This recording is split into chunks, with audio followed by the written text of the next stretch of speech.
मैं एक पढ़ी लिखी वकील हूँ, अच्छा बैकग्राउंड है मेरे घर का, मेरे 2 बच्चे हैं और मेरे पति की मौत हो गई है।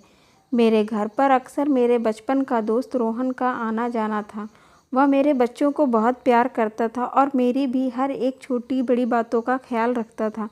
मुझे पता था कि वह मुझे पसंद करता है, लेकिन वह मुझसे उम्र में 4 साल छोटा था और मेरे घर में जातिवाद बहुत ज़्यादा था। हम दोनों अलग अलग जाति के थे, इसलिए मैं उसकी फीलिंग को देखकर अनदेखा कर देती थी। मुझे पता था कि इस रिश्ते का कोई फ्यूचर नहीं है। बच्चों के बहुत ज़िद करने पर मैं गर्मी की छुट्टियों में बच्चों को शिमला घुमाने ले गई, लेकिन पता नहीं कैसे बच्चों ने फ़ोन करके राहुल को भी हमारे शिमला जाने के प्रोग्राम के बारे में बता दिया। रोहन का मुझे फ़ोन आता है, वह मुझसे पूछता है तुम अभी कहाँ हो। मैं उसको अपना एड्रेस सही बता देती हूँ, क्योंकि मुझे नहीं पता था वह भी शिमला में ही है।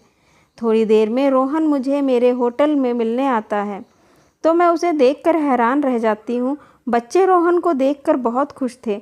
रोहन भी उसी होटल में अपना कमरा ले लेता है। दूसरे दिन पूरा दिन हम घूमने के बाद रात को खाना खाकर बच्चे सो जाते हैं। तभी मुझे रोहन का फ़ोन आता है। वह कहता है मैं होटल के बाहर तुम्हारा इंतज़ार कर रहा हूँ। मैं नीचे जाती हूँ तो देखती हूँ रोहन ने एक गाड़ी किराए पर ले रखी थी। वह मुझे उस गाड़ी में बिठाकर घुमाने ले जाता है। मैंने उसे मना किया, लेकिन वह नहीं माना। मैंने गर्म कपड़े भी नहीं पहन रखे थे। वह मुझे ज़बरदस्ती ऐसे ही लेकर चला गया। वह मुझे बर्फ़ से ढकी हुई चारों तरफ सफ़ेद वादियों में लेकर जाता है, जहाँ पर एक छोटा सा ढाबा था, जिसको रोहन ने अच्छे से डेकोरेट करवा रखा था। वह बहुत ही खूबसूरत नज़ारा था। वहाँ का माहौल बहुत ही रोमांटिक था, इसलिए मुझे थोड़ी सी घबराहट भी हो रही थी कि पता नहीं रोहन अब क्या करने वाला है। इसलिए मैं रोहन से कहती हूँ चलो अब हम यहाँ से चलते हैं। तभी मेरी टेबल पर ऊपर से फूल गिरने लग जाते हैं और रोहन अपनी जेब से एक अंगूठी निकालकर घुटनों पर बैठकर मुझे प्रपोज करता है। मैं रोहन को बहुत ही भावुक भरी नज़रों से देखती हूँ और वहाँ से जाने लगती हूँ। रोहन मेरा हाथ पकड़कर अपनी तरफ खींच लेता है और कहता है तुम कब तक अपने आप से भागती रहोगी? कह दो कि तुम्हें भी मुझसे प्यार है। मैं रोहन से कहती हूँ नहीं, तुम मेरे लिए सिर्फ एक अच्छे दोस्त हो, इसके अलावा मेरे दिल में तुम्हारे लिए कुछ नहीं है। तो वह कहता है वकीलों का तो काम है झूठ बोलना, लेकिन आंखें झूठ नहीं बोलती। तुम्हारी आंखों में साफ साफ में अपने लिए प्यार दिखाई देता है। लेकिन आज मैं जानना चाहता हूँ कि तुम क्यों मुझसे दूर भागती हो, क्यों अपने जज्बातों को दबाती हो। मैं तुमसे शादी करूँगा और पूरे मान सम्मान के साथ समाज में रखूँगा। तुम्हें आखिर किस चीज़ की फ़िक्र होती है, जिसकी वजह से तुम अपने बढ़ते हुए कदमों को रोक लेती हो? लेकिन मैं उसके किसी भी सवाल का कोई जवाब नहीं दे पाती, क्योंकि मेरे पैरों में लोक समाज की और घर के मान सम्मान की बेड़ियाँ पड़ी हुई थी, जिसकी वजह से मेरे कदम आगे बढ़ने से रुक जाते थे।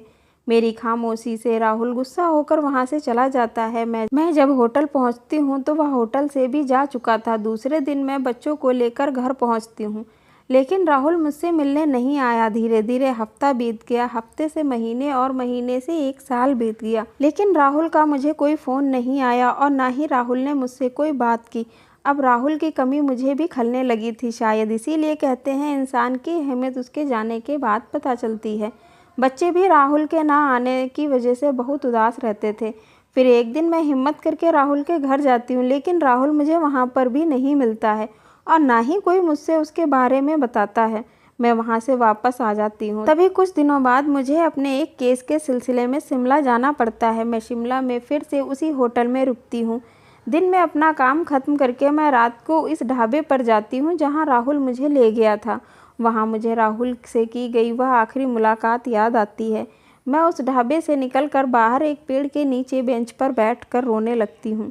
तभी मेरे पीछे से मेरे कंधे पर कोई हाथ रखता है। मैं पलट कर देखती हूँ तो वह रोहन था। मैं रोहन को देखकर हैरान रह जाती हूँ और उसके गले लग जाती हूँ और मैं उसे बहुत सुनाती हूँ कि मुझे छोड़कर तुम कहाँ चले गए थे, तुमने एक बार भी मेरे लिए नहीं सोचा, क्या यही तुम्हारा प्यार था? तो वह मुझसे कहता है मुझे माफ़ कर दो। जिस प्यार को तुमने दबाकर रखा हुआ था, मैं उस प्यार को निकाल कर बाहर लाना चाहता था। मैं चाहता था कि तुम अपने दिल की सुनो, जो प्यार तुम्हारे अंदर छिपा हुआ है उसे तुम महसूस करो। इसलिए मैं थोड़ा सा तुमसे दूर हो गया था, लेकिन तुम हमेशा मेरी नज़रों के सामने रहती थी, बस तुम्हें नहीं पता था। और आज देखो तुम पूरे प्यार के साथ में मेरी बाहों में हो। अब तुम्हें भी यह एहसास हो गया है कि तुम भी मुझसे बहुत प्यार करती हो, जिस प्यार को तुम छुपा नहीं सकती। दूसरे दिन हम दोनों अपने अपने घर चले जाते हैं। घर जाकर मैं अपने घर वालों को राहुल से शादी करने के बारे में बताती हूँ, तो मेरे घर वाले इस रिश्ते से इनकार कर देते हैं और कहते हैं अगर तुम उससे शादी करोगी तो हमारे साथ तुम्हारा कोई रिश्ता नहीं होएगा। लेकिन अब मुझे किसी से कोई डर नहीं था। मैं सबसे रिश्ते तोड़कर राहुल से शादी कर लेती हूँ।